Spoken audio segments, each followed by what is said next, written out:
एक समय की बात है जब पृथ्वी पर राक्षसों का आतंक बढ़ चुका था। वे धर्म और न्याय को नष्ट करने में लगे हुए थे। संसार में असंतुलन और अराजकता का माहौल था। इसी कठिन समय में भगवान विष्णु ने अपने अंश के रूप में एक महान वीर का अवतार लिया, परशुराम। वह न केवल एक महान योद्धा थे, बल्कि उनके दिल में धर्म की रक्षा की अडिग प्रतिबद्धता थी। परशुराम का जीवन संघर्ष और बलिदान की कहानी है। एक ऐसा योद्धा जो कभी अपने पिता के आदेश पर हथियार उठाता है तो कभी अपनी शरण में आए लोगों को न्याय दिलाने के लिए विध्वंस करता है।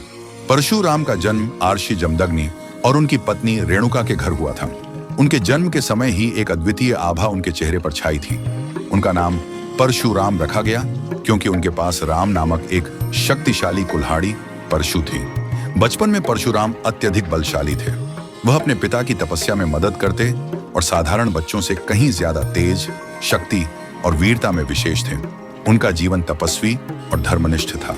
एक दिन जब परशुराम छोटे थे, उनके पिता ने उन्हें एक तपस्या के समय दिया और कहा, तुम्हारी शक्ति केवल शारीरिक बल में नहीं बल्कि सत्य और धर्म में भी निहित है। तुम वह योद्धा बनोगे जो धर्म के रक्षकों के रूप में प्रकट होगा। परशुराम ने ठान लिया कि वह अपने पिता के आदेश का पालन करेंगे और हमेशा धर्म की रक्षा करेंगे। एक समय राक्षसों ने पृथ्वी पर घोर उत्पात मचाना शुरू कर दिया। उन्होंने धरती के शाही परिवारों को आतंकित कर दिया था। राक्षसों के राजा कश्यप और उनके वंशजों ने ब्राह्मणों और साधुओं को नष्ट करना शुरू कर दिया। इसी बीच परशुराम ने महसूस किया कि अब उसे कुछ करना होगा। एक दिन उनके पिता जमदग्नि को राक्षसों ने अपहरण कर लिया और उनका अपमान किया। यह देखकर परशुराम का गुस्सा फूट पड़ा। उन्होंने तपस्वी होने के बावजूद हिंसा के रास्ते को चुना और अपने परशु कुल्हाड़ी को उठा लिया। परशुराम ने राक्षसों का वध करने की कसम खाई और अपनी कुल्हाड़ी से अत्याचारियों का संहार शुरू कर दिया। उनके गुस्से और वीरता ने राक्षसों को पल भर में भयभीत कर दिया। इस बीच परशुराम के पिता जमदग्नि ने यह देखा कि उनका बेटा राक्षसों से बदला लेने के रास्ते पर जा रहा है। उन्होंने परशुराम को रोकने का प्रयास किया क्योंकि वह नहीं चाहते थे कि उनका पुत्र हिंसा के रास्ते पर चलकर अपवित्र हो जाए। लेकिन परशुराम अपने निर्णय पर अडिग थे। जमदग्नि ने परशुराम से कहा, तुम जो कर रहे हो वह सही नहीं है। हमें युद्ध की बजाय धर्म और सत्य का पालन करना चाहिए। अगर तुम मेरी आज्ञा का उल्लंघन करते हो तो मुझे इसके गंभीर परिणाम भुगतने होंगे। परशुराम का गुस्सा और भी भड़क गया और उसने बिना किसी संकोच के अपने पिता की आज्ञा का उल्लंघन किया।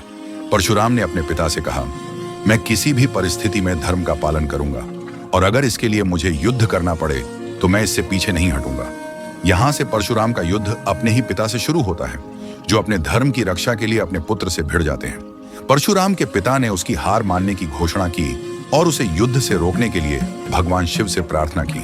भगवान शिव ने उनका आशीर्वाद दिया और परशुराम को यह समझाने की कोशिश की कि धर्म की रक्षा के लिए विनाश की आवश्यकता नहीं होती, बल्कि उसे समझदारी से करना चाहिए। शिव ने परशुराम से कहा, तुम जिस रास्ते पर चल रहे हो वह विनाश का मार्ग है, लेकिन ध्यान रखना, तुम जिस आक्रोश में हो वह अंत में तुम्हें दुखी करेगा।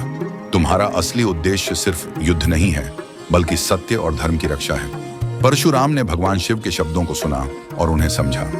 वह अपने आक्रोश को शांत करने के लिए तैयार हो गए, लेकिन उनका दिल अभी भी राक्षसों से बदला लेने के लिए तड़प रहा था। अब परशुराम पूरी तरह से धर्म के लिए तैयार थे। उन्होंने राक्षसों का नाश करने की कसम खाई और इस बार वह न केवल अपनी शक्ति से बल्कि अपनी बुद्धिमानी से भी उनका मुकाबला करने लगे। परशुराम ने राक्षसों को नष्ट किया और न्याय की स्थापना की। सभी राक्षसों का संहार कर परशुराम ने यह सिद्ध कर दिया कि वह केवल एक योद्धा नहीं बल्कि एक धर्म रक्षक हैं। वह एक ऐसे नायक थे जिन्होंने सच्चाई के लिए खुद को समर्पित किया और दुनिया को एक नई दिशा दी। परशुराम ने अपनी पूरी शक्ति का उपयोग करने के बाद अंत में युद्ध को समाप्त कर दिया और संन्यास लेने का निर्णय लिया। उन्होंने अपना हथियार परशु भगवान शिव के मंदिर में चढ़ा दिया और ध्यान में मग्न हो गए। परशुराम का जीवन संघर्ष और बलिदान से भरा हुआ था, लेकिन अंत में वह यह समझ पाए कि वह केवल एक योद्धा नहीं थे, बल्कि सत्य और धर्म के रक्षक थे। उनका जीवन समर्पण, वीरता और धार्मिकता का प्रतीक बन गया। उनकी यात्रा हमें यह सिखाती है कि जीवन में कभी भी धर्म और सत्य के मार्ग से भटकना नहीं चाहिए। परशुराम के रूप में हमें एक ऐसा आदर्श मिलता है जो हमें बताता है कि यदि हमारे पास उद्देश्य है तो हमें किसी भी बलिदान से पीछे नहीं हटना चाहिए।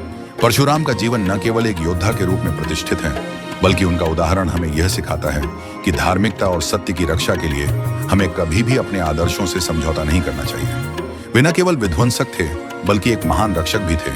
जिन्होंने अपनी शक्ति और साहस से धर्म की रक्षा की। उनका जीवन यह संदेश देता है कि जब भी धर्म संकट में हो, एक परशुराम जैसे नायक की आवश्यकता होती है, जो बिना किसी भय के धर्म की स्थापना करें।